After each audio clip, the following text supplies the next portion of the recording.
बरं, मला एक सांगा, दिवाळीच्या सुट्ट्यानंतरचा पहिला ऑफिसचा दिवस कोणाकोणाला आवडतो बरं? फक्त कंटाळ आणि कंटाळच असतो ना? तर असंच काही हाल वीराच्या बाबांचं झालं होतं. म्हणून म्हटलं संध्याकाळी आल्यानंतर त्यांना एक छोटंसं सरप्राईज देऊया. म्हणून त्यांच्यासाठी हे त्यांच्या आवडीचं थालीपीठ बनवायला घेतलं.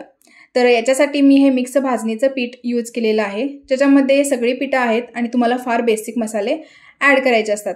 तर त्या पद्धतीने मी ते ॲड करून घेतले आणि हे थालीपीठ मी थापणार इतक्यात माझी लेक उठून बसली.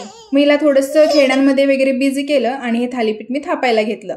आता हे थापण्याच्या दोन पद्धती आहेत, कोण डायरेक्ट रुमालावरती तर कोण डायरेक्ट तव्यावरती. तर मी असं हे रुमालावरतीच थापत असते. माझ्या मम्मीने मला हे असं शिकवलेलं आहे आणि आज थालीपीठ करताना ना मम्मीची फारच आठवण आली. कारण लग्नात ज्यावेळी हा पदार्थ बनायचा ना त्यावेळी पहिलं थालीपीठ हे माझंच असायचं. तसं आत्ताही माहेरी गेल्यानंतर पहिलं थालीपीठ हे माझंच असतं म्हणा. असो, आईच्या आठवणींमध्ये हे सगळे थालीपीठ मी पटापट बनवून घेतले.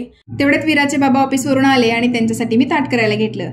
तर यामध्ये होतं गरमागरम थालीपीठ, आंब्याचं लोणचं आणि दही तर असायलाच पाहिजे आणि भाजीमध्ये होती वाटाणा आणि बटाट्याची मिक्स भाजी. मग मी ही प्लेट त्यांना नेऊन देत होते तोपर्यंत म्हणतात काय तर दिवाळीचं फराळ मला अजिबात नको.